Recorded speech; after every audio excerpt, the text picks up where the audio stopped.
La estructura de la ponencia básicamente gira en dos grandes componentes temáticos. Una primera, que denomino como parte general, voy a hacer un poco de disertación respecto al fundamento constitucional del derecho sancionador para comprender entonces, a partir de la estructura que quiero plantear a lo largo de este discurso, los 6 momentos procesales que en materia disciplinaria se evidencia actividad probatoria. Y luego de realizada esa labor, en una segunda parte, voy entonces a verificar lo concerniente a la actividad probatoria en el Código General Disciplinario, léase Ley 1952 de 2019, para que finalmente podamos estructurar los componentes más importantes en punto de los 9 medios de prueba que en el contexto del proceso disciplinario van a tener una trascendencia significativa. Voy a sentar ya una premisa de trabajo que va a ser vital para todos nosotros. ¿Por qué se llama Código General Disciplinario? Y la respuesta es muy sencilla. Digamos que hay una identidad conceptual en lo que nosotros denominamos el Código General del Proceso. Y la razón, básicamente, se orienta a que este código regule toda la actividad en procesos de carácter sancionador disciplinario. Lo que significa que viene a ser, si se quiere, la estructura procedimental tipo para el despliegue de todas las actuaciones propias en el ámbito disciplinario por virtud del principio de la remisión normativa y de la integración normativa que regula, entre otros, el Código General de Proceso. Esa es una primera aproximación muy importante para entenderlo, porque como bien es sabido, este código va a derogar la Ley 734 de 2002, pero con una particular afirmación: esa derogatoria no es inmediata. Muy a pesar de que en materia procesal el principio de la aplicación inmediata de la ley indica que la norma que entra en vigencia deroga a la que la precede, aquí hay que tener en cuenta que la ley 734 seguirá produciendo efectos jurídicos en relación con aquellos procesos donde haya apertura de investigación disciplinaria o citación a audiencia. ¿Por qué tengo que decir el o? Porque la estructura de la ley 734 plantea 2 modelos procesales. El proceso que podríamos denominar ordinario o tipo, y un procedimiento verbal para la investigación de ciertas conductas que bajo la calificación de leves, algunas gravísimas y en especial donde hay confesión, se estructuraba un proceso verbal. La segunda afirmación que debo hacer es la siguiente: el concepto de Código General Disciplinario también responde a lo que en algunas conferencias hemos denominado las nuevas tendencias del derecho procesal. Esas nuevas tendencias del derecho procesal que hoy en día se reflejan en toda la normativa procedimental gira en torno a 2 pilares fundamentales en la actuación. El primero, la unificación de procedimientos. Es decir, aquí vamos a tener un proceso único de carácter disciplinario. Ya no vamos a tener la dualidad que nos planteaba la Ley 734. Y la segunda consideración, que a mi juicio es la más importante de todas, es que se inserta el modelo por audiencias con marcada tendencia a la oralidad, modelo que a propósito es propio del Código General del Proceso, del procedimiento penal, del contencioso administrativo y del procedimiento laboral. Es decir, en otras palabras, esta normativa responde a esa tendencia que la Corte Constitucional, entre otras en la sentencia C-713 de 2008, había planteado como un pilar fundante de la duración razonable del proceso, que es la unificación de procedimientos y la inserción de la oralidad como principio rector de la actuación procesal. Con esas afirmaciones, entonces, voy a dar inicio a mi propuesta. Como yo sé que hay estudiantes connotados aquí en este curso, algunos inclusive alumnos de quien fue mi alumno en su momento, el doctor Páez, que está aquí presente, entonces voy a tomarme el atrevimiento, con todo respeto, de facilitarle la presentación para que luego tengan acceso a ella. ¿Son realmente 900 diapositivas? No, mentiras, no son sino 100, no se me asusten. No son sino 100, pero muy seguramente con la discursiva van a fluir con la característica que nos suele a nosotros dar la impronta del instituto, y es el respeto del tiempo, porque el tiempo es de ustedes, no mío. Muy bien. ¿De dónde deviene el concepto del derecho administrativo sancionador? Aquí ya tenemos que sentar entonces la primera premisa de trabajo. El derecho disciplinario forma parte de un derecho sancionador. Primera afirmación. Lo es sancionador como lo es los regímenes punitivos de carácter penal y como lo es el derecho policivo. Inclusive es sancionador como lo es las actuaciones de responsabilidad fiscal. Esto ya tiene una impronta muy importante y es que en esta actuación procesal todo procesado va a entrar investido de la presunción de inocencia. Y entonces cuando uno le hablan de presunción de inocencia dentro de una estructura procesal, pues básicamente lo que le está indicando ese principio es que es el Estado el que tiene que develar la responsabilidad del procesado, es decir, le tiene que quitar esa investidura con la que entra el proceso de presunción de inocencia, porque si no la logra develar, pues tendrá que aplicar el indubio pro disciplinado, que también constituye una garantía procesal de caro valor en este tipo de actuación procesal. ¿Por qué tenemos que decirlo en estos términos? Mire, yo creo que una de las grandes experiencias quienes hemos transitado por el mundo del litigio, especialmente en materia disciplinaria, encontrábamos un fenómeno muy particular antes de la Constitución del 91, y es que las entidades manejaban los regímenes disciplinarios a través de reglamentos, y esos reglamentos solamente los conocían ellos. Por lo tanto, cuando uno hacía el control de legalidad de ese tipo de reglamentos, se encontraba que la garantía procesal de las formas propias de cada juicio se la llevaban por delante. Casi que el típico proceso kafkiano, uno no sabía para dónde iba, salvo en el resultado que era la sanción disciplinaria. El código que se plasma en la Ley 734/2001 Ley 734/2002, logra romper ese paradigma equivocado y en ese sentido se establece entonces una normativa tipo de carácter procedimental para procesos disciplinarios en respuesta a lo que con la Constitución del 91 denominamos el fundamento constitucional del derecho sancionador. Ese fundamento, al decir de la Corte Constitucional, aquí hay algunas sentencias muy importantes, tienen una marcada importancia dentro de la concepción del Estado social de derecho. Yo creo que en este caso muchos de sus profesores les han hablado a los estudiantes de la sentencia T-406 de 2002, de 1992, que con ponencia de Ciro Angarita Barón, digamos, constituye la sentencia hito o fundante en materia de Estado social de derecho. ¿Y por qué tengo que hablar del Estado social de derecho? Básicamente por uno de los pilares fundamentales que recoge el artículo primero, y es el respeto de la dignidad humana. Se dignifica al ser humano, al hombre, cuando la actuación procesal se le brindan todas las garantías integradoras del debido proceso. Y eso es lo que apunta no solamente la Ley 734, sino también el Código General Disciplinario, bajo dos aristas primordiales. El concepto de Estado constitucional democrático, que es uno de los elementos del Estado social de derecho, no solamente se caracteriza por erigir garantías y derechos a rango constitucional, como lo plantea el maestro Ferrajuli, sino que fundamentalmente se orienta a brindarle los mecanismos a los judicializados y a la sociedad en general para que esas garantías sean efectivas. O dicho en términos más sencillos, un derecho es fundamental en la medida en que se cuente con la garantía procesal para hacerlo efectivo. De otra manera no es fundamental. No lo hace fundamental el que esté insertado en la norma de normas, sino que se cuente con la garantía. Y bajo esta perspectiva, ¿qué vamos a encontrar? Que el código plantea entonces un conjunto de garantías procesales que le tienen que ser respetadas al judicializado en materia disciplinaria, donde sin duda la más importante, y desde ya lo planteo, es el del derecho a la prueba, que es a la postre con lo que voy a terminar mi discurso.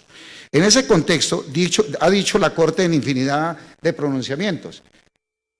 En la sentencia C-410 de 2004, con ponencia de Clarinés Vargas Hernández, se plantea entonces que el ius puniendi o poder sancionador del Estado no es patrimonio exclusivo del derecho penal, sino que hay otras manifestaciones dentro de ese contexto sancionador, dentro de los que se encuentra, entre otros, el derecho contravencional, le hace comportamientos contrarios a la convivencia ciudadana, el derecho disciplinario, el derecho correccional y el derecho de punición o impeachment, que en Colombia, pues, muy a pesar de que existe, pues no ha tenido la dimensión y importancia como sí tienen en los modelos anglosajones. Así no dijo la Corte en otro pronunciamiento a través de la sentencia C-030 de 2012 de nuestro paisano y amigo Luis Ernesto Vargas Silva, señaló en su momento que el fundamento sobre el cual descansa la potestad sancionadora de la administración se justifica en cuanto que se orienta a permitir la consecución de los fines del Estado,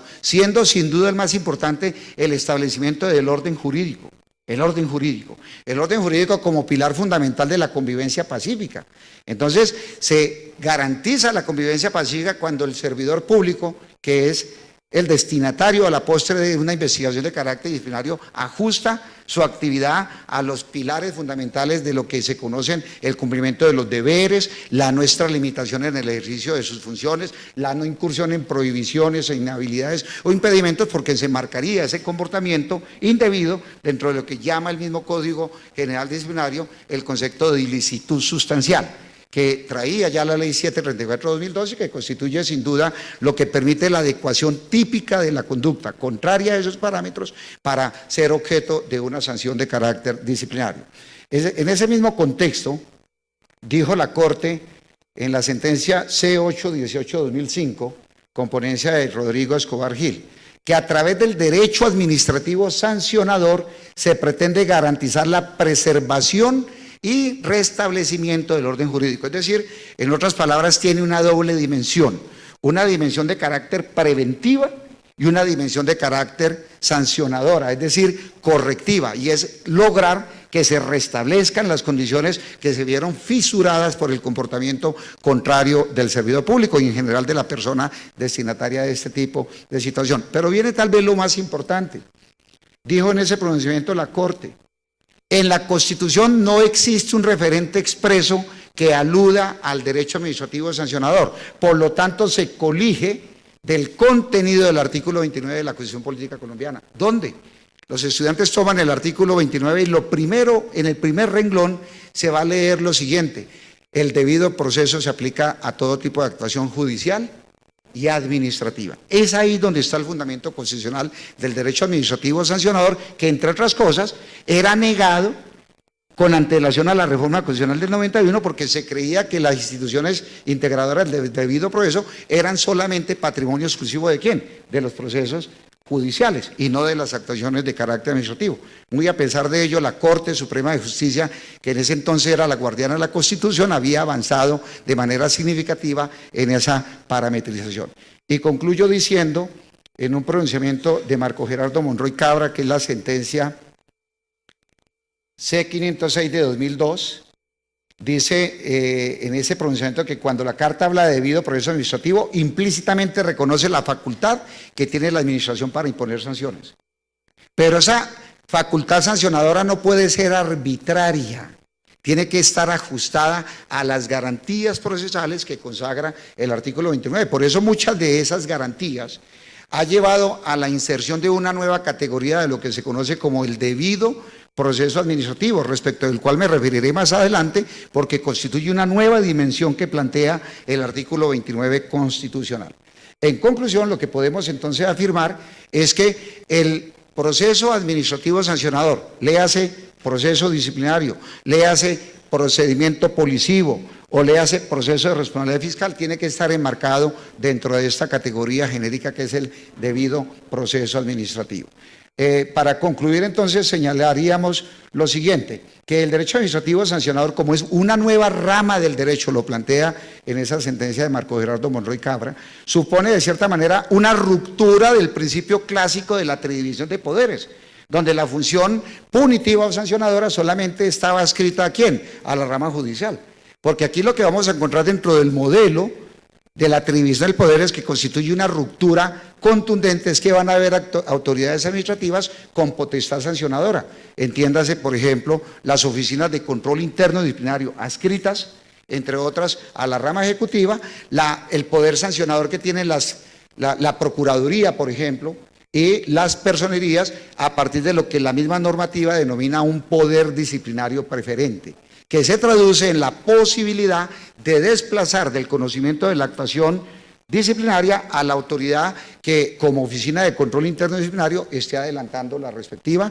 investigación. Bien, como existe entonces un proceso administrativo sancionador, en ese proceso administrativo sancionador pues tiene naturalmente que erigirse como pilar fundante de la actuación el debido proceso. ¿Y cómo se permea en la actuación administrativa esta categoría? Entonces voy a plantear lo siguiente.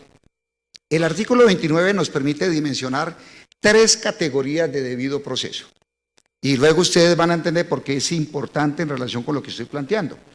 Una primera categoría que es el debido proceso general, que se integra por el decálogo de garantías procesales tradicionalmente conocidas sobre las cuales se erigió este derecho fundamental. La garantía procesal del juez natural.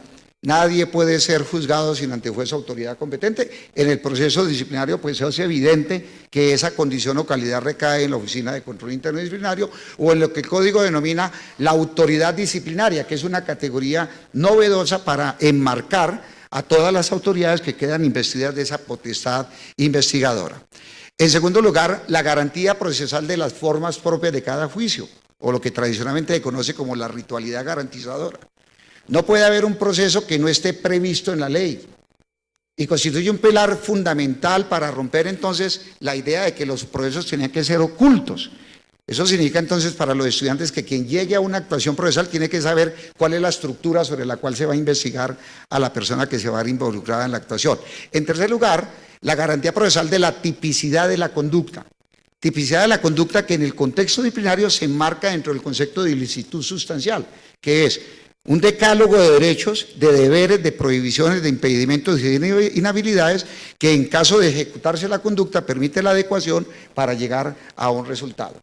En cuarto lugar, la garantía procesal de la favorabilidad. Fíjense que por ser aquí derecho sancionador significa que en efecto va a haber favorabilidad en materia disciplinaria. Y otra serie de garantías que son propias del derecho punitivo, le hace derecho penal, pero que también se integran dentro de esta categoría. Por ejemplo, la prohibición de no ser investigado 2 veces por el mismo hecho. Y el Código llama poderosamente la atención frente a esa circunstancia. No es posible porque rompería o significaría la violación del non bis in idem. Nadie puede ser juzgado 2 veces por el mismo hecho. Y lo más importante, la garantía procesal del indubio pro reo, que está articulada con la presunción de inocencia y que se traduce en que si en el derecho administrativo sancionador no es posible, reitero, develar esa presunción con la que se entra al proceso, pues no le queda camino diferente a la Oficina de Control o Autoridad Disciplinaria de ordenar la terminación del proceso por aplicar ese beneficio del indubio pro reo. Toda duda siempre será a favor del procesado. La segunda categoría integradora del debido proceso la hemos de denominar como debido proceso probatorio. Esta sin duda constituye de las nuevas tendencias que nos plantea el artículo 29. ¿Y por qué? Lo voy a decir desde ya. El artículo 29 incorpora 3 referentes expresos de la prueba. Primero, el derecho a aportar pruebas. Segundo, el derecho a controvertir las que sean exhibidas en su contra. Y tercero, el inciso final del artículo 29 que inserta un enunciado que señala que es nula de pleno derecho la prueba obtenida con violación del debido proceso, que es ni más ni menos lo que luego explicaré como la regla constitucional de exclusión de prueba ilícita que en el derecho disciplinario inserta a través del artículo 21 una categoría especial para efectos de marcar la trascendencia que va a tener esta institución dentro del modelo de investigación disciplinaria y a la que dedicaré una parte de mi conferencia. Pero más allá de ello, se habla de debido proceso probatorio cuando en la actividad probatoria se hacen efectivas 6 de los principios integradores de los modelos por audiencias con marcada tendencia a la oralidad. Léanse el principio de la publicidad. En segundo lugar, el principio de la inmediación que constituye un pilar fundante del modelo que impone como necesaria la presencia de la autoridad que está investigando a lo largo del proceso. El principio de la concentración, básicamente la optimización de los tiempos del proceso y especialmente en el hecho de que como son modelos por audiencias, se tiene que agotar el objeto de la audiencia para brindar la verdadera celeridad que se espera. El principio de la contradicción y naturalmente el principio de la oralidad y de la legalidad. Les decía desde el comienzo que el Código General Disciplinario le apunta en efecto al modelo de audiencias con marcada tendencia a la oralidad, como luego lo explicaré ya en la estructura propiamente dicha de la actuación. Es decir, en otras palabras, unificamos en un solo procedimiento la investigación e insertamos como principio rector la oralidad.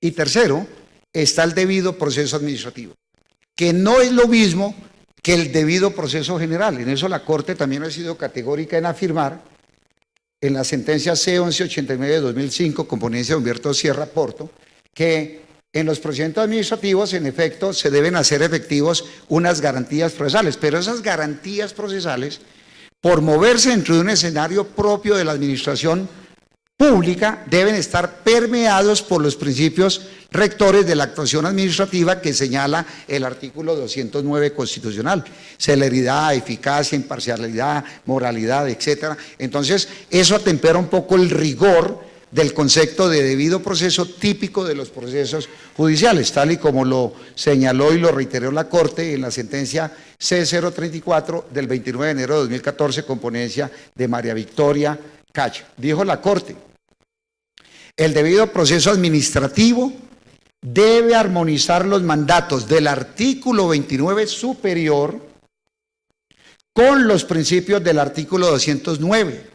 Y en términos concretos, que las garantías deben aplicarse asegurando la eficacia, la celeridad, la economía e imparcialidad en el ejercicio de la función pública. Y eso rompe de una vez por todas entonces la percepción de restringir este concepto de debido proceso al ámbito de la actuación disciplinaria. Reitero y señalo de manera concreta: estamos en presencia de una actuación de carácter administrativo con un alto contenido de derecho sancionado. Por lo tanto, articulan perfectamente estas categorías para hablar que en este contexto se hacen efectivas las tres categorías de debido proceso que trae el artículo 29. Ahora, bajo esa perspectiva, ¿cuáles son los momentos procesales en los que se mueve la actividad probatoria? Porque realmente me invitaron a hablar de pruebas. Entonces, para los estudiantes voy a marcar, si se quiere, 6 momentos procesales donde va a haber actividad probatoria. Y hago la claridad: cuando yo hablo de actividad probatoria, estoy hablando no solamente de producción de elemento probatorio, sino también de asunción y de valoración de la prueba, que serían las 3 etapas propias de los elementos del acto probatorio. Entonces voy a identificar esos 3 momentos a la luz de lo que nos plantea el Código General Disciplinario. Un primer momento va a ser la indagación previa, lo que tradicionalmente se conocía como la investigación preliminar. En el artículo 208 se plantea la indagación previa, pero con una particularidad muy interesante. Si uno revisa el contenido de esa disposición, encuentra que el único propósito de la indagación previa es la individualización del posible autor. Es decir, que en principio se da por sentado que la conducta tiene cierto grado de ilicitud sustancial, porque el propósito sería entonces eso, individualizar el autor. Por lo tanto, uno podría afirmar que solamente hay indagación preliminar, le hace indagación previa, cuando no se ha podido individualizar el autor de la conducta que deviene en ilicitud sustancial. Si uno revisa entonces la estructura del modelo, diría que ese es un primer momento procesal donde hay actividad probatoria. ¿Por cuenta de quién? De la autoridad disciplinaria, porque como no hay individualizada todavía el posible infractor, pues muy seguramente él no va a cumplir ninguna actividad probatoria. Por eso dice la norma, el 208, para el adelantamiento de la indagación el funcionario competente hará uso de los medios de prueba legalmente reconocidos. ¿Cuáles? Los previstos en el Código General Disciplinario y, por integración normativa y remisión normativa, los previstos en el Código de Procedimiento Penal y Código General del Proceso, que sean compatibles con la naturaleza del derecho disciplinario. Pero aquí yo tengo que hablar entonces que esa compatibilidad tiene 2 dimensiones. La primera y más importante, la compatibilidad que se pregona del modelo por audiencias. Una de las grandes dificultades que tenía la Ley 734 de 2002 es que cuando remitía las normas del procedimiento penal teníamos la dificultad de la dualidad normativa en Ley 600 de 2000 y Ley 906 de 2004. Entonces no se sabía qué disposiciones se aplicaba. Por eso el Estatuto Anticorrupción, la Ley 1474 de 2011, tuvo que, a través de un artículo específico, señalar que las normas probatorias eran las reguladas en la Ley 600 de 2000. Típico modelo inquisitorial, porque el sistema acusatorio adversarial no cabía, por lo menos desde el punto de vista de la estructura que planteaba este proceso ordinario. El segundo momento procesal que podemos enmarcar es el de la investigación disciplinaria. Entonces, estructura del proceso. Primer momento, investigación previa. Un término muy corto, 3 meses. Prorrogables por otros 3. ¿Bajo qué premisa? Aquí lo que se busca es individualizar al autor de la conducta. Aquí no se va a calificar la conducta todavía. Se supone bajo este modelo que la ilicitud de la conducta se va a calificar en la investigación disciplinaria, que sería entonces el segundo momento procesal. Pero aquí hay algo bien particular. En este segundo momento procesal ya puede haber actividad probatoria de cara al infractor porque ya está individualizado. Entonces vamos a mirar cuál es la dialéctica que se plantea en punto de actividad probatoria. Dice el artículo 211, procedencia a la investigación disciplinaria.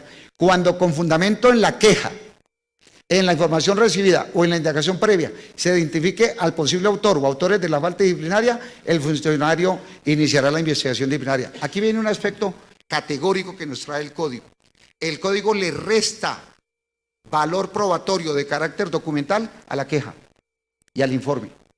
Y esto es bien importante, porque en muchos casos se le daba un valor probatorio de mucho significado, a tal punto inclusive que hizo carrera la idea, por ejemplo, que los anónimos entonces tenían valor probatorio, cosa que resultaba manifiestamente violatorio del derecho de defensa. Ya vamos a mirarlo cuando entre a nivel de detalle de la actividad probatoria. Y plantea el artículo 213, reduce el término de la investigación a solamente 6 meses, prorrogables por otros 6. ¿Y bajo qué premisa? Bajo una premisa en punto de actividad probatoria. Y es que las pruebas que se desplieguen en este momento procesal, que sería el segundo, serían los regulados por la Ley 1952 de 2019. Un tercer momento procesal, y aquí es donde viene entonces lo novedoso del sistema. Y es que ese tercer momento procesal se va a denominar citación a audiencia y formulación de cargos. Citación a audiencia y formulación de cargos. ¿Por qué? Porque resulta que en la investigación, en la etapa de investigación, cuando hay apertura, ese auto tiene que notificársele personalmente al disciplinado. Por lo tanto, él entra con vocación probatoria a la investigación, lo que significa que él perfectamente puede desplegar actividad probatoria para desvirtuar la posible ilicitud sustancial que se le está indilgando. Por lo tanto, aquí va a haber dualidad en la actividad probatoria, la que despliega la oficina o autoridad disciplinaria y la que despliega el posible o presunto infractor, porque aquí está investido todavía de la presunción. Esa presunción solamente se devela cuando haya fallo sancionatorio. Entonces, ¿cómo se movería la actividad probatoria en este contexto? Ya vamos a mirar entonces cómo el artículo 151 establece unos criterios, lo que denominamos los que transitamos por el derecho probatorio como los requisitos intrínsecos del acto probatorio para que la prueba me sea decretada: pertinencia, conducencia, utilidad y ausencia de ilicitud probatoria, que reitero, más adelante referiría a ellos. No hay límite probatorio, aquí hay límites de carácter temporal. Pero aquí viene también un aspecto muy importante: se conserva el principio de la permanencia de la prueba. Es decir, que la actividad probatoria que se despliegue en la investigación va a tener connotación al momento del fallo. No hay esa ruptura que suele caracterizar los modelos acusatorios, donde la actividad probatoria es la que se despliega de manera estricta en el modelo de la audiencia de juzgamiento. Entonces, aquí viene este tercer momento procesal que, repito, supone básicamente citación a audiencia y, en segundo lugar, la formulación de cargos.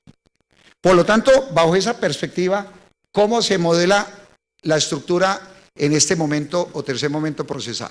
Ese auto, que digamos podemos denominarlo desde el punto de vista formal, es un acto de carácter interlocutorio, porque constituye el más importante. Digamos que los 3 actos más importantes de la actuación son el de la apertura, que es interlocutorio, el de los cargos, o sea, y el fallo. Y son interlocutorios no solamente por el carácter vinculante que tienen, sino por el racionamiento lógico que tiene que hacer la autoridad administrativa. Por eso estos 3 pronunciamientos tienen que notificarse personalmente. Los demás se notifican por aviso, otros por estrados, pero estos se tienen que notificar personalmente. Entonces, bajo esa premisa, ese auto se tiene que notificar personalmente, el auto de citación a audiencia. Ese citatorio, entregado en debida forma al presunto infractor, le da un término de 5 días para que comparezca a notificarse. Y aquí viene lo interesante, primer aspecto, y esto de una vez por todas rompe la discusión que se dio con la ley 734, y es si se tiene o no que designar defensor. Entonces de una vez voy a sentar la postura que la senté en su debido momento cuando tuve la primera vez la oportunidad de disertar frente al tema de la presencia de defensor en el proceso disciplinario. Cuando entró la ley 734, se plantearon básicamente dos posturas. Una postura que afirmaba que era menester la presencia de defensor en el proceso disciplinario. La otra postura, que fue la que yo planteé, era que no era necesario, porque la manera como estaba planteada la disposición era una atribución o facultad del disciplinado, especialmente por la condición cualificada que tenía este. El código resuelve el problema.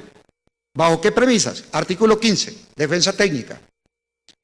La defensa técnica sigue siendo una atribución del defensor, del implicado, es decir, que él podrá designar un apoderado de confianza. Si no lo designa, solamente se le designará cuando no sea posible notificarlo personalmente.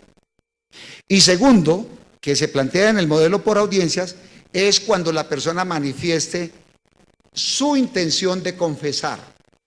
Cuando la persona en la audiencia manifiesta su intención de confesar, se tiene que suspender la audiencia hasta por 5 días para designarle un defensor de oficio y con él se pueda surtir la diligencia de confesión. ¿Por qué? Porque aquí la estructura del medio de prueba de la confesión es similar a lo que se plantea en materia penal. Será inválida la confesión que se haga sin la asistencia de un defensor y sin que se haga en presencia de la autoridad competente. Entonces, aquí los estudiantes de consultorio jurídico de 4º año y 5º año pues tienen que ir encendiendo las alarmas, porque el código señala que esa designación recaerá en cabeza de los estudiantes pasantes en consultorio jurídico, o sea que les tocó estudiar ley 1952 de 2019, porque muy seguramente, digamos que si el servidor público está vinculado con la entidad no vamos a tener problema. El problema es cuando él se ha retirado. Recuerden, estudiantes, que el retirarse del servicio público no extingue la acción disciplinaria, por lo tanto va a ser objeto de investigación y muy seguramente es ahí donde van a tener que resultar designados muchos estudiantes de consultorio jurídico como defensores de oficio. La audiencia se celebrará no menos de 5 días ni más de 15 días de notificada la persona implicada, el presunto infractor. Uno diría, ¿estos términos se van o no a cumplir? Digamos que hay dentro de los principios penales de la ley 1952 se dice que esos términos son de obligatorio cumplimiento.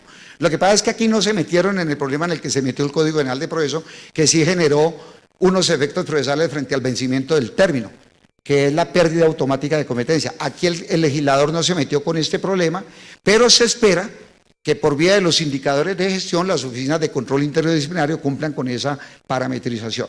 La pregunta sería, ¿se viola el debido proceso si no se cumplen con estos términos? La respuesta es que no. ¿Por qué? Porque las causales de nulidad que trae el régimen disciplinario son taxativas y plantea que solamente será violatorio por falta de jurisdicción, por falta de competencia. Digamos que aquí no hay pérdida porque no lo dijo expresamente la norma, y porque en tercer lugar se considera que hubo una manifiesta violación del derecho de defensa, y uno podría argumentar que no es violatorio del derecho de defensa si no se cumple con este término. Recuerden entonces que a la par la Oficina de Control Interno Disciplinario está corriendo con el término también de prescripción de la acción disciplinaria. ¿Qué formalidades supone la audiencia?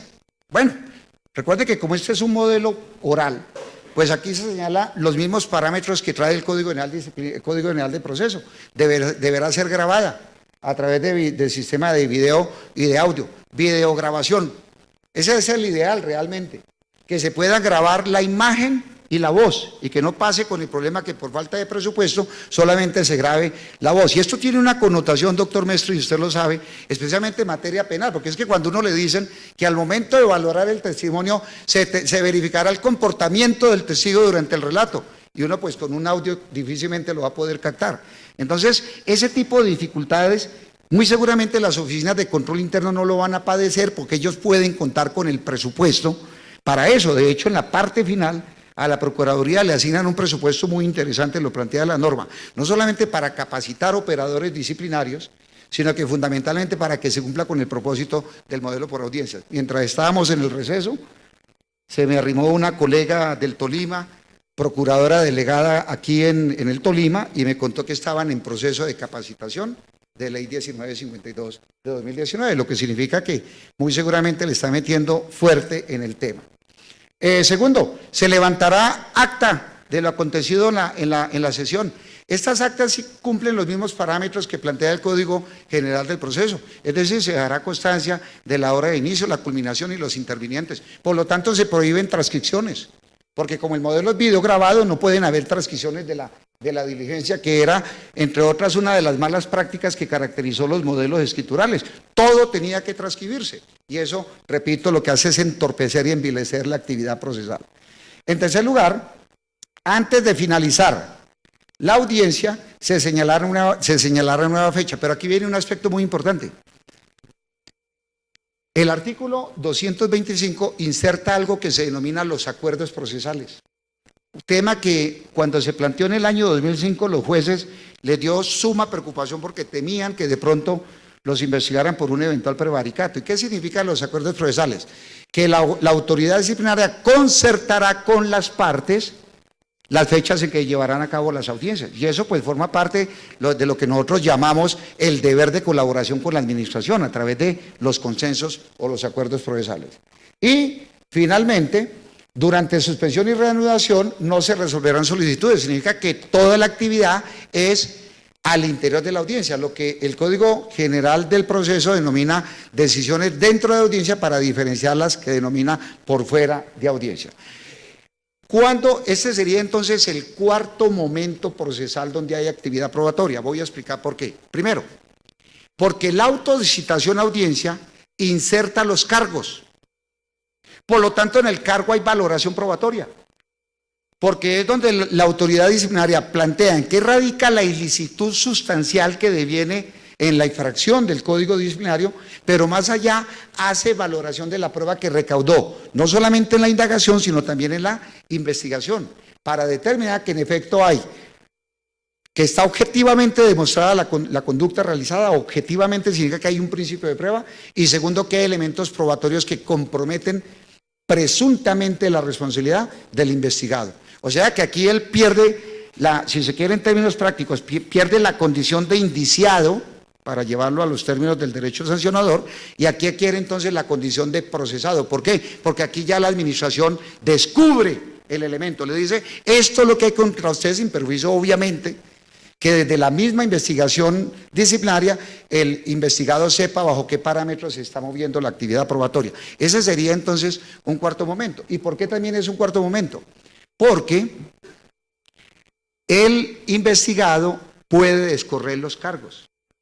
Descorrer los cargos significa puede rendir versión, y aquí viene un cambio significativo, porque la ley 734 establecía que la versión solamente se podía rendir en la indagación. Entonces se corría el riesgo que en la investigación el implicado pidiera versión y que le dijeran que no, porque no era necesaria. Aquí, dentro de los parámetros que señala la audiencia del 225, se señala que se podrá rendir versión en cualquier momento, hasta antes del fallo. Esto adquiere una connotación muy importante del papel que cumple la versión del implicado como un medio de prueba, y que algunos lo denominamos como declaración de parte, para romper un poco esa nefasta similitud que se dio entre la declaración de parte y la confesión, que se mueven en parámetros diametralmente diferentes, como luego lo explicaré. Adicionalmente a ello, tiene la posibilidad de confesar. Fíjense que la confesión, el derecho sancionador, es un medio de defensa.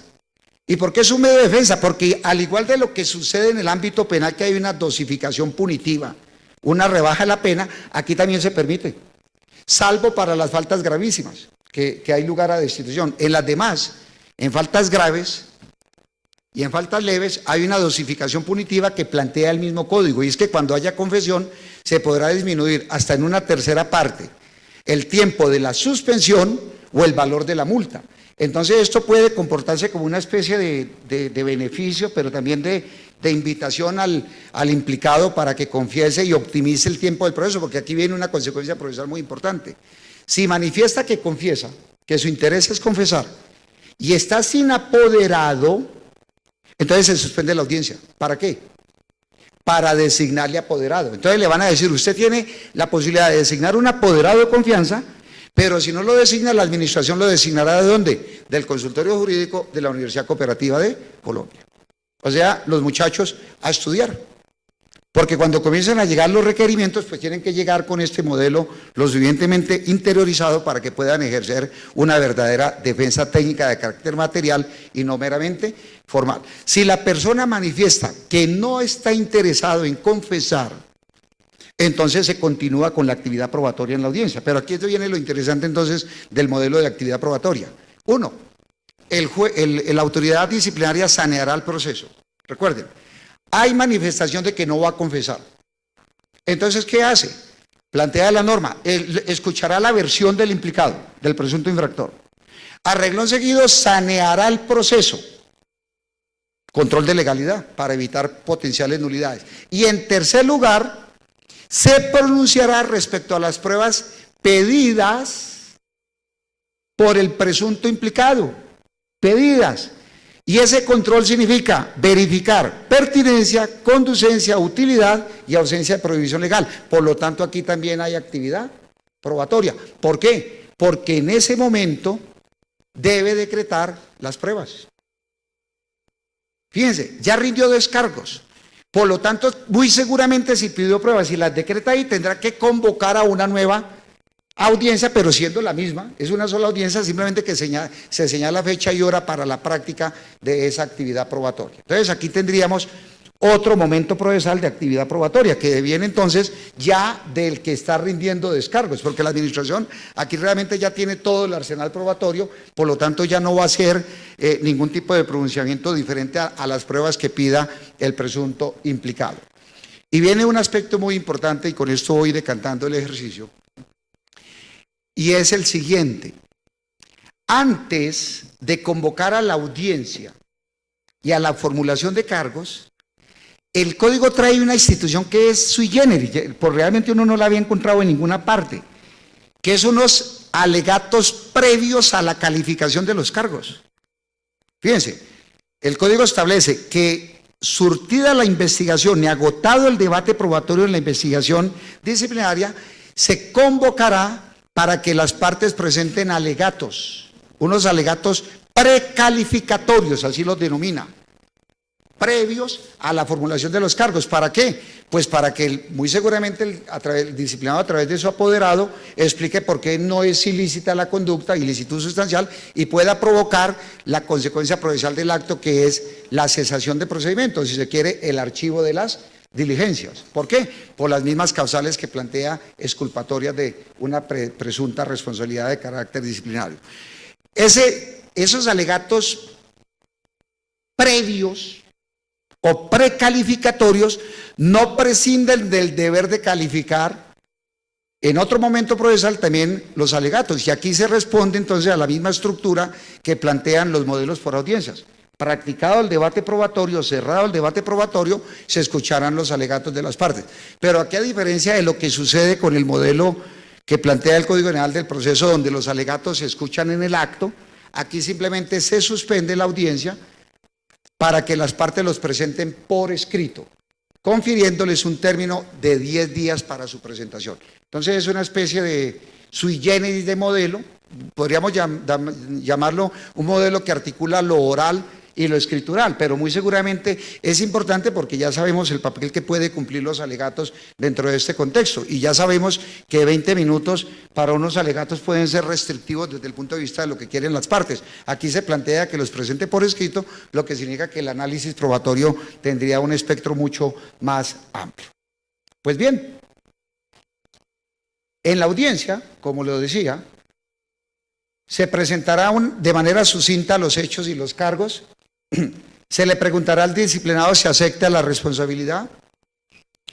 Si acepta la responsabilidad, entonces se sigue el trámite del 162. Es decir, aquí estamos hablando de confesión.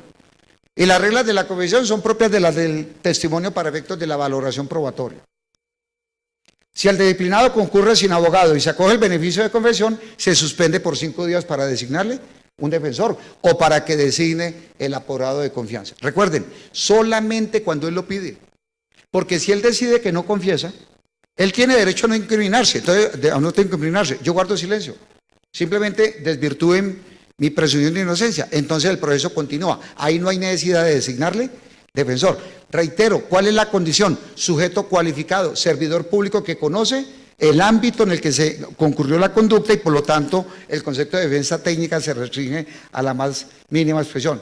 Segundo, cuarta hipótesis, si no hay convención o es parcial, el disciplinado rendirá versión libre, presentará descargos y solicitará pruebas. Luego, entonces escuchará al Ministerio Público o las víctimas si hicieron presencia para que presenten sus solicitudes. Ellos de una manera u otra sí se les dio vocación probatoria, tienen la posibilidad de aportar pruebas. De existir nulidades serán resueltas y ejecutoriada la decisión notificada por estrados, el juez se pronunciará respecto a la pertinencia y utilidad de las pruebas. ¿Para qué? Para decretarlas o denegarlas. Recuerden ustedes, como estamos en presencia de un derecho a la prueba, si se deniega pruebas pedidas por el DICI, por el presunto infractor, pues básicamente ese auto es susceptible de ser apelado. El auto que deniega pruebas será apelado. La apelación aquí se surtirá en las mismas reglas del Código General de Proceso, es decir, en el efecto devolutivo. Y aquí ahí viene lo interesante, la actividad probatoria se despliega hasta por 20 días, prorrogables por otros 20. Lo plantea esta condición y por último, las pruebas se practicarán por 20 días en una sola audiencia, en un modelo por audiencias, donde el juez, la autoridad disciplinaria notificará por estrados para que sepa cuál va a ser el itinerario probatorio. Entonces, este sería entonces el quinto momento procesal, pero tal vez el más importante. Porque recuerden que hasta este momento no ha habido en principio actividad probatoria del disciplinado. La actividad probatoria adquiere su verdadera dimensión en este contexto, en la audiencia. Un poco para asimilar el modelo del derecho sancionador, donde es en la etapa de juzgamiento donde se da el verdadero debate probatorio. Bien, entonces, bajo esta premisa, ¿cómo se movería la actividad probatoria en el Código General Disciplinario? Ya entro entonces a lo que me invitaron, a hablar de pruebas. Pero tenía que hacer este periplo para poder identificar esos 6 momentos. Solamente me faltaría el último, que es el del fallo. Claro, es que el fallo se mueve bajo el mismo principio de valor importante en todo sistema y en todo proceso que es el de la necesidad de la prueba. Y el Código lo plantea en el artículo 147. Toda decisión que se adopte en el proceso disciplinario debe estar soportada en pruebas regular y oportunamente allegadas a proceso. Principio de la necesidad de la prueba. Y entonces en el fallo hay actividad probatoria, porque el juez entra, en este caso la autoridad administrativa, entra a valorarlas para deducir de ellas el valor probatorio. Entonces voy a intentar, en lo que me queda de tiempo, concretar cuál es el fin o propósito de la prueba dentro de este contexto. Voy a recordar un poco la teoría de nuestros grandes maestros del derecho probatorio, de cuál es el fin de la prueba, especialmente qué función cumple la prueba y en particular en el Código General Disciplinario. Históricamente se ha planteado que la prueba cumple 3 funciones. La función humana, que supone el reconocimiento del individuo dentro de un contexto, una función social, porque constituye un instrumento regulador de relaciones, pero tal vez el más importante, una función jurídica. ¿Y de dónde viene la función jurídica? De la balanza que está allí planteada. En toda actuación judicial o administrativa, la prueba define el sentido de la decisión. Es la que determina entonces si la persona es o no responsable, un poco para superar el temor que en alguna época produjo el onus probandi, que también ha sido duramente cuestionado dentro de las tendencias contemporáneas del derecho procesal, como lo hablábamos hace poco con el maestro Marcel Silva. Voy a concentrarme entonces en la función jurídica, porque la función jurídica es la que se va a escenificar en el ámbito del proceso. Y para esto, entonces recordemos que la prueba se expresa a partir de los métodos reconstructivos. La prueba tiene como propósito reconstruir hechos en el proceso, realmente. ¿Y por qué? Porque en la medida en que el hecho aparezca acreditado en la actuación procesal, termina definiendo el sentido del fallo. Por lo tanto, en este tipo de procesos se evidencia lo que en su momento se han denominado como las operaciones que comprende la actividad reconstructiva.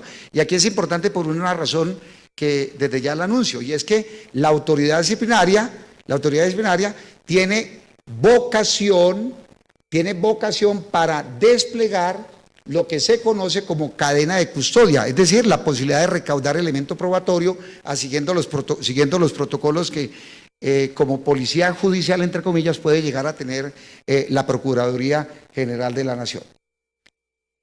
¿Esas operaciones cuáles son? Entonces recordémoslas sucintamente. Primero, la búsqueda de rastros. Ya sabemos que la indagación previa es para eso, la investigación previa es para eso. Segundo, la recolección de los rastros, elemento material probatorio. Tercero, la conservación de los rastros, protocolos de conservación y cadena de custodia. Cuarto, la descripción o representación figurada de los rastros. Quinto, la descripción del lugar y reproducción del entorno donde aconteció la conducta. Digamos que esto es lo que nosotros denominaríamos dentro del elemento de la producción de la prueba como la investigación para individualizar el elemento material probatorio. Luego de esta quinta operación vendría una sexta que ya es de carácter especulativo y que se traduce entonces en la formulación de hipótesis, formación de inferencias o hipótesis frente a la conducta que está investigando, la crítica de las inferencias para establecer su valor, la comparación y combinación de las hipótesis para finalmente poder ¿qué? Poder excluir las hipótesis más improbables y llegar al proceso con una teoría del caso. La teoría del caso básicamente es importante porque es la que va a circunscribir el ámbito en el que se mueve ¿qué? Los cargos. Y recuerden que los cargos, la formulación de los cargos en este contexto es compatible con lo que se conoce como el principio de las congruencias. El principio de las congruencias. O sea, no se puede fallar más allá de lo que plantea el cargo. ¿Qué novedad trae el código? El código plantea que si con motivo de la actividad probatoria que se despliega en la audiencia llega a haber una variación en los cargos, entonces se suspende la actuación para que haya una especie de adecuación y garantizarle al infractor la posibilidad de que ejerza derecho de defensa. Por lo tanto, en principio no habría violación del debido proceso mientras se le respete esa posibilidad. ¿Y por qué lo plantea? Lo plantea por algo que denomina el código como una prueba sobreviniente, que es tal vez de las cosas más complejas en punto de actividad probatoria, porque una prueba sobreviviente sería aquella que no se pudo llegar en el momento, pero que muy seguramente aparece con posterioridad. Bajo esa perspectiva, entonces, ¿qué tenemos en el contexto probatorio? Estas categorías básicamente nos llevan a afirmar lo siguiente. En Colombia, con la reforma constitucional del 91, operó lo que se conoce como la constitucionalización del derecho a la prueba. Lo dijo la Corte Suprema de Justicia en una sentencia del 28 de junio de nuestro amigo Carlos Ignacio Jaramillo. El derecho a la prueba significa o implica varias cosas. Primero, hacer efectivas las oportunidades para pedir pruebas. Pilar fundante del derecho a la prueba. Segundo, el derecho a que se admitan aquellos medios de prueba pedidos oportunamente. O sea, no basta con que me den el tiempo para pedirlas, sino que me las admitan. Pero no basta con que me las admitan. El tercer aspecto implica que se brinde un plazo razonable para su práctica. Aquí estamos hablando de un modelo por audiencias, donde en efecto la razonabilidad está determinada por la complejidad del asunto. Cuarto, que se me brinde un recaudo efectivo de la prueba. No basta con que me den la oportunidad para pedirlas, no basta con que me las decreten, sino que se exige que sean practicadas dentro de un plazo razonable. Pero más allá de ello, impone como determinante que se disponga la práctica efectiva y real de aquellos medios de prueba que resulten determinantes para el esclarecimiento de los hechos. Bajo esta perspectiva, entonces la prueba sigue teniendo el carácter de acto procesal, pero con una connotación de rango constitucional. Por eso se habla del derecho a la prueba. Y ustedes dirán, ¿y esto por qué es importante en materia disciplinaria? Básicamente por lo siguiente. Porque van a concurrir en efecto los elementos del acto probatorio, elemento subjetivo, quienes tienen vocación probatoria, autoridad disciplinaria, con un modelo inquisitorial donde básicamente lo que se dice es que el que la decreta, la practica, la valora y califica. Modelo inquisitorial, típico. Pero obviamente el sujeto contradictor va a tener vocación probatoria. Recuerden que está investido de presunción de inocencia, por lo tanto, una manera de defenderse también es guardar silencio. El elemento objetivo se va a mover en los mismos contextos que se mueve, que se prueban hechos relacionados con la ilicitud sustancial, y el elemento actividad que tiene que ver con el procedimiento probatorio implica las fases o etapas propias de ella. Es decir, una investigación, un recaudo de aseguramiento, una proposición o presentación de la prueba, una admisión y ordenación y una recepción y práctica.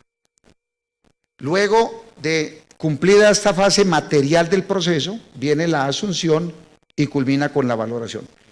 En asunción y valoración, pues simplemente diríamos que aquí aplica el sistema de la sana crítica, con algunas categorías propias de sistema tarifado de prueba, especialmente en materia de prueba documental, porque en este tipo de procesos, en efecto, el sistema tarifado permea con rigor la actuación, pero voy a concentrarme específicamente en los requisitos que debe reunir la prueba para que sea decretada y los requisitos que tienen que cumplirse para su práctica. Esto es lo que la doctrina ha denominado como límites en la actividad probatoria. Léanse requisitos intrínsecos y léanse requisitos extrínsecos. Los intrínsecos los van a encontrar ustedes en dos artículos del Código General Disciplinario, el 151 y el 227, que señala que la autoridad disciplinaria decretará las pruebas que sean pertinentes, conducentes, útiles y que no estén prohibidas legalmente. Por eso entonces se afirma que estos requisitos son la conducencia, la pertinencia, la utilidad y la ausencia de prueba ilícita. Conducencia significa idoneidad del medio para acreditar un hecho. Como estamos en el servicio público, aquí el concepto de conducencia va a marcar toda la actividad procesal, por lo tanto, acreditar la condición del servidor público, no me puede servir cualquier prueba, tendrá que ser lo que el sistema indique. Y otra suerte de elementos probatorios que en materia de prueba documental van a tener una connotación muy importante. Concepto de pertinencia como segundo requisito, la relación o nexo causal entre el hecho que se investiga y la prueba que estoy aportando para sustentarlo. Por lo tanto, me pueden denegar una prueba por impertinente o por inconducente según el caso. Tercero, que la prueba me sea útil, es decir, que sirva para el propósito que determina su uso. Y finalmente, aquí hago una anotación particular, la ausencia de ilicitud probatoria. Recuerden esto que voy a afirmar. El artículo 21 de la Ley 1952 de 2019 inserta la regla constitucional de exclusión de prueba ilícita y la inserta en términos similares a lo que plantea la Ley 906 de 2004 en el artículo 23 y en el artículo 455. Lo que pasa es que aquí lo hizo en una sola disposición. ¿Por qué? Primero, porque inserta la regla de exclusión. Toda prueba obtenida con violación de derechos y garantías fundamentales deberá ser excluida de la actuación. Regla de exclusión. Pero insertó a renglón seguido los criterios atemperadores para hacerle producir efectos jurídicos a la prueba derivada. Vínculo atenuado, descubrimiento inevitable, fuente independiente y los demás criterios establecidos en la ley. ¿Por qué? Recordemos que esto es derecho sancionador. Por lo tanto, es perfectamente posible que una prueba derivada de aquella considerada ilícita pueda potencialmente llegar a producir efectos jurídicos. Ahora, los requisitos extrínsecos tienen que ver con las formalidades propias. Lo que les decía desde el comienzo, la ley 1952 de 2019 le dio autonomía a la actividad probatoria. Regula unos medios de prueba con una autonomía lo suficientemente fuerte como para que puedan sostenerse por sí solos. Oportunidad procesal, ya lo sabemos, investigación previa, investigación disciplinaria, descargos. Formalidades procesales, actividad probatoria, se deben producir en la forma que señala el Código General Disciplinario y en ausencia de norma especial va al Código General del Proceso. Legitimación del proponente solamente tiene invocación probatoria los que plantea la audiencia del 225, el disciplinado, la Oficina de Control Interno Disciplinario y en algunos casos la víctima y el Ministerio Público. Cuarto, la competencia del funcionario o comisionado para la práctica. En cierta manera, la expresión de la garantía procesal del juez natural y finalmente la capacidad del funcionario y de los órganos de prueba. En términos sencillos, si los del lado de allá fallan, se dice que la prueba es ineficaz. Eso es lo que se conoce como ineficacia del acto probatorio.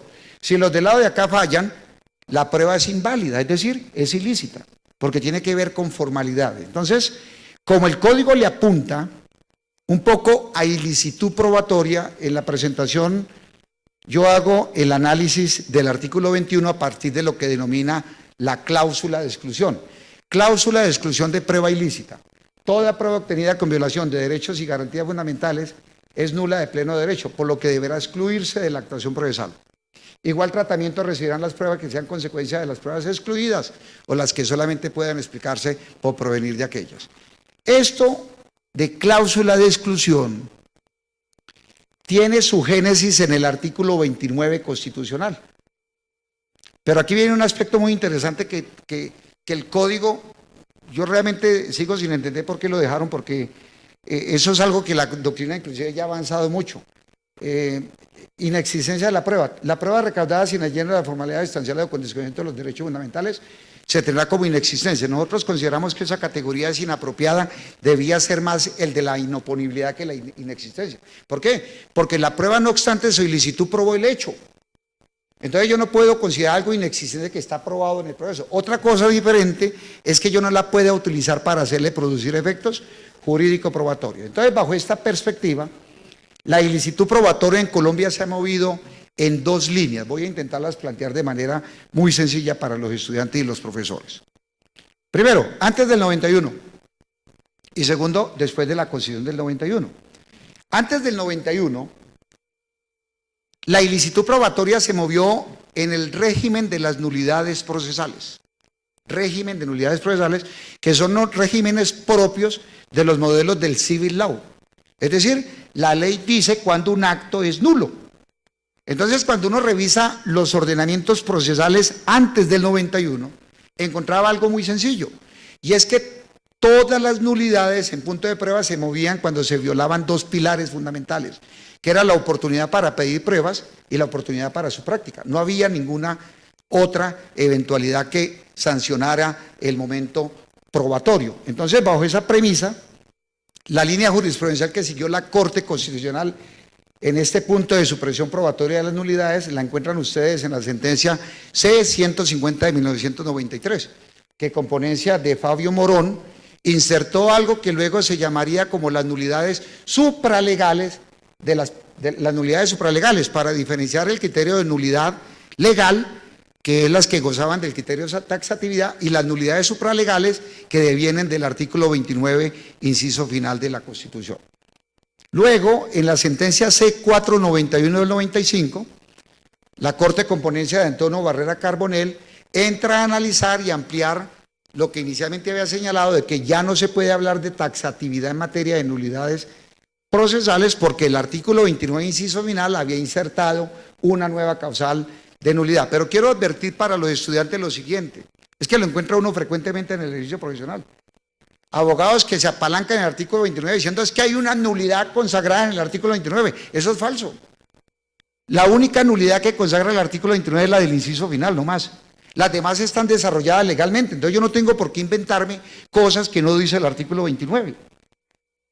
Entonces hay que tener cuidado con el argumento porque uno lo escucha mucho en los memoriales, lo lee mucho en los memoriales, y reitero, la única nulidad que plantea es la del inciso final, que hasta este entonces se movía entonces dentro del régimen de las nulidades procesales. Y finalmente, en la sentencia C-472 de 1997, con ponencia de Jorge Arango Mejía, la Corte estableció o amplió el carácter de lo que se denomina nulidad de pleno derecho. ¿Por qué? Porque hasta ese momento se había dicho que cuando el código señale que algo es nulo de pleno derecho no necesita pronunciamiento alguno.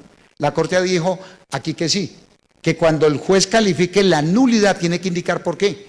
Porque puede estar prescindiendo de pruebas que le puedan ser útiles a una de las partes y le estaría violando entonces el debido proceso. Ahora, ustedes dirán, ¿por qué es importante esto? Por lo siguiente. Después del 91, Colombia cambió el régimen de supresión probatoria. ¿Por qué? Porque dejó de moverse dentro de las nulidades procesales y entró al régimen de la regla de exclusión. El régimen de la regla de exclusión es propio de los modelos anglosajones. Ustedes dirán cuál es el efecto procesal que tiene. Es muy sencillo. Cuando el régimen se mueve en nulidades procesales, genera la nulidad del proceso. Es decir, que la actuación se tiene que reiniciar. Cuando se mueve en el régimen de regla de exclusión, el efecto procesal es que se saca la prueba que devienen ilícita y el proceso continúa. Por lo tanto, el proceso no se va a ver permeado por la ilicitud del acto probatorio. Entonces, ¿esto dónde lo dijo la Corte? En la famosa sentencia SU 159 de 2002. La famosa sentencia del miti-miti, donde la Corte cambia o le da un giro jurisprudencial a la categoría, porque entonces dice, el artículo 29 es sin duda una regla de exclusión de prueba ilícita. Para los estudiantes, reitero, la regla de exclusión significa que yo saco la prueba ilícita y no me afecta el proceso. Mientras que el régimen de nulidades afectaba el proceso y se rehacía. Ahora, ¿esto qué efecto procesal tienen los procesos sancionadores? Muy sencillo. Que si yo me muevo en el régimen de las nulidades, la persona siempre va a estar sui judice. Siempre va a ser objeto de investigación porque se va a rehacer la investigación. Pero cuando yo me muevo en regla de exclusión, al sacarla, la autoridad tiene que fallar con lo que haya. Y por lo tanto, si se suprime la prueba de cargo, tendrá que absolver por el indubio pro disciplinar. Esta línea la ratificó la Corte en la sentencia C591 de 2005 y luego en la sentencia T916 de 2008. En Colombia, en consecuencia, estamos en un régimen de supresión probatoria que se mueve dentro de la regla constitucional de exclusión de prueba ilícita. Como el tiempo aquí corre galopante, voy a procurar seguir el ritmo del tiempo. ¿Cómo se ve reflejado entonces esto en actividad probatoria? Miren lo que plantea el 149 del Código Penal Disciplinario. Son medios de prueba la confesión, el testimonio, la peritación, la inspección disciplinaria y los documentos. Entonces, si uno revisa ese enunciado, observa que faltan 4 de los que trae el 165 del Código Penal del proceso. Falta el juramento. Aquí no hay juramento. El juramento aquí no va a comportarse como medio de prueba, sino como formalidad o solemnidad. Y segundo, falta la prueba por informe, que luego vemos cómo el legislador la inserta dentro de lo que denominaría como prueba documental. Y tercero, falta sin duda los indicios. Lo que pasa es que el indicio le da una categoría especial cuando de actividad probatoria se trata. Entonces, siguiendo este panorama, ¿qué nos plantea el Código? Prueba testimonial. El artículo 164 reitera el deber de rendir declaración como deber cívico. Y pues soluciona de una vez un problema que tuvo el Código de Procedimiento Civil de determinar si un menor de 12 años puede declarar. Aquí lo soluciona. Simplemente que lo coloca desde los 7. Dice, podrá rendir declaración el menor de 7 años. Ahora, si ustedes imagínense un proceso disciplinario donde un menor vaya a declarar. Yo creo que es improbable realmente.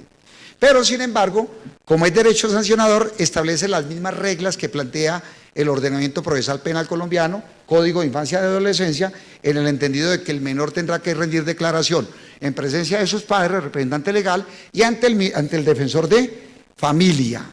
Y no se permiten preguntas que puedan afectar psicológicamente al niño. Vuelvo y reitero, imaginemos un proceso disciplinario donde declare un menor, salvo los que sean por exterminio de fuerza militar o fuerza pública, por masacres, etcétera, uno no podría concebir otro escenario que no sea ese. Se mueven los mismos criterios del Código Penal del proceso. ¿Cuáles son esos criterios? Las excepciones de rango constitucional y las excepciones de rango legal. La recoge en el artículo 166. Nadie está obligado a declarar contra sí mismo ni contra su cónyuge. Principio de no autoincriminación.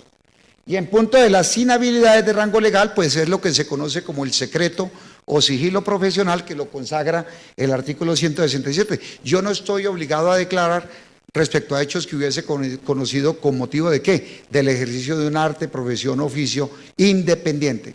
Léanse ministros de cualquier culto, contadores, abogados, etcétera. Sigilo profesional. Ahora, en punto de las inhabilidades, pues digamos que reitera lo que el Código Penal del proceso plantea. Son inhábiles para declarar. Las inhabilidades provienen básicamente del sordomudo, que no puede darse a entender por ningún medio, y la persona que al momento de ir a declararse pues, se encuentra bajo un estado de sugestión hipnótica, es decir, alteración psicosensorial, que sería inhábil para declarar en ese momento. En lo que respecta al extranjero, que no maneje el castellano, al sordomudo, pues básicamente se va a intervenir por conducto de un ¿qué? De un traductor o de un intérprete bajo las reglas que plantea el Código General del Proceso. Ahora, en lo que respecta a la prueba de confesión, esta sí tiene un cambio radical y determinante, reitero.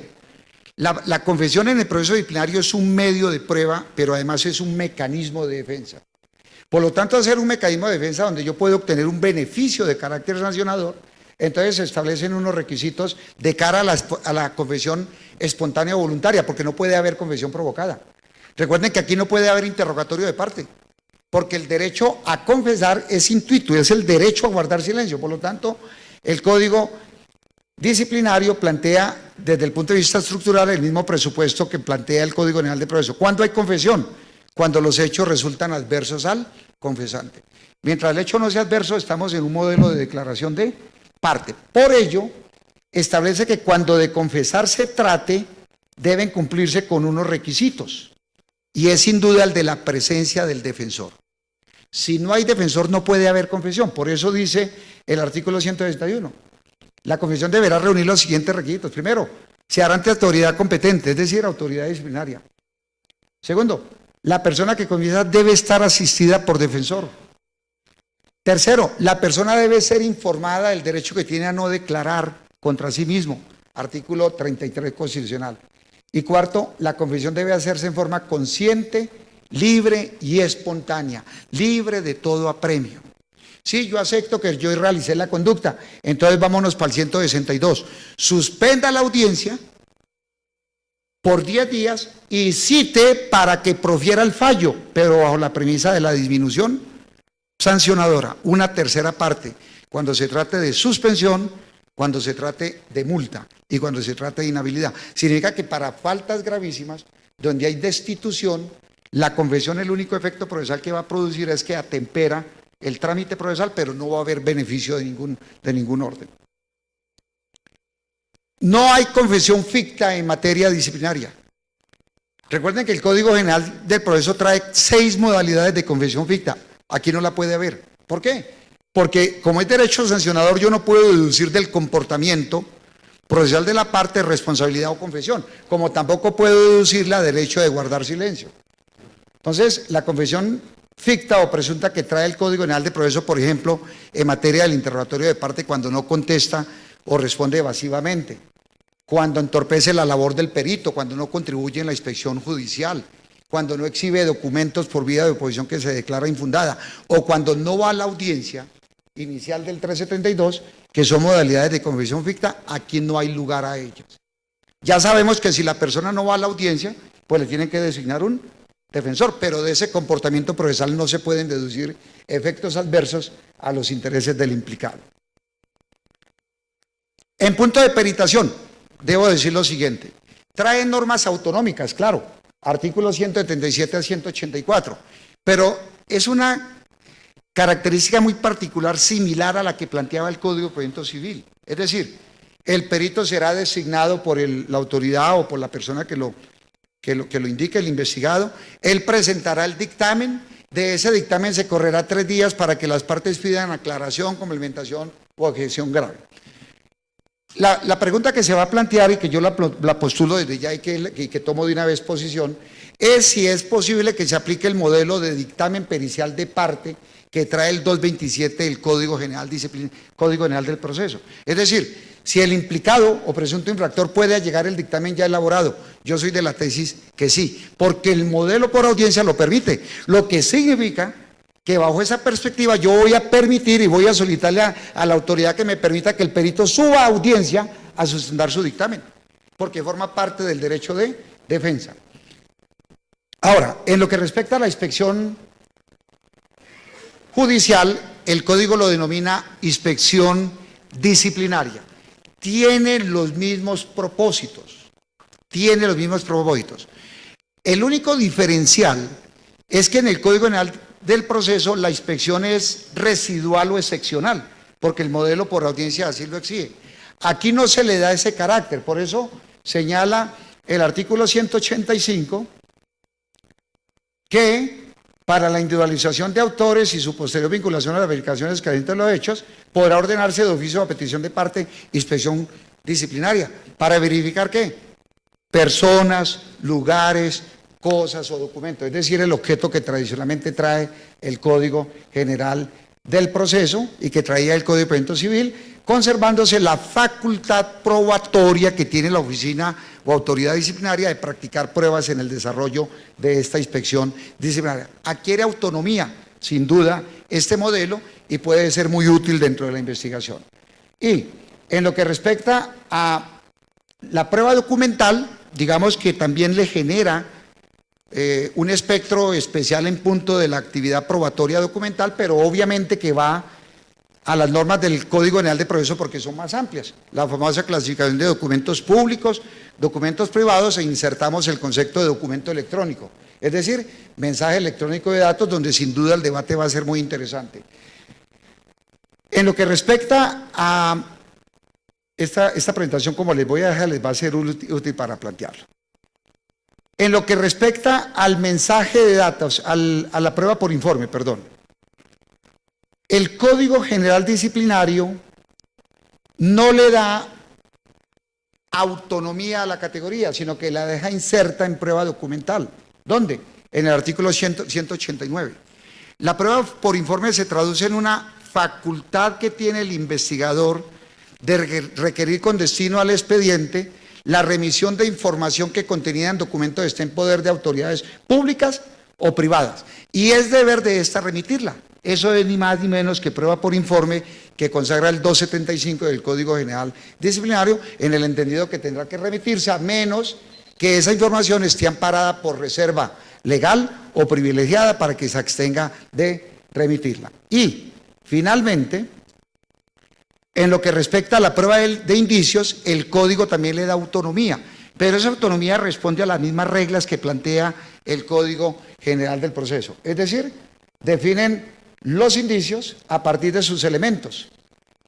Un hecho indicante o indicador dentro de la estructura, hecho indicante o indicador que puede estar probado por cualquier elemento probatorio o medio de prueba, un hecho desconocido, una inferencia lógica y una conclusión, es decir, una operación lógico-deductiva que realiza el investigador. Y lo plantea entonces en el artículo 196 del Código General Disciplinario. Todo indicio ha de basarse en la experiencia y supone un hecho indicador, del cual el funcionario infiere lógicamente la existencia de otro hecho. Y reitera en el artículo 199 lo que el Código General del Proceso enfatiza, y es que el funcionario apreciará los indicios en conjunto teniendo en cuenta tres particularidades: la gravedad, por lo tanto el único indicio vinculante es el indicio grave; segundo, la convergencia; y tercero, la concordancia en relación con los demás medios de prueba. Este es de los medios de prueba sin duda que en materia disciplinaria mayor temor se le tiene por la estructura dialógica que plantea su configuración, pero muy seguramente va a ser muy útil en las investigaciones de carácter sancionador disciplinario por el carácter que éstas tienen. Entonces, bajo esa premisa y siguiendo yo con el orden del tiempo y para no afectar la agenda de mi querido amigo Marcel, les agradezco a ustedes la atención y quedo a su entera disposición. Muchas gracias.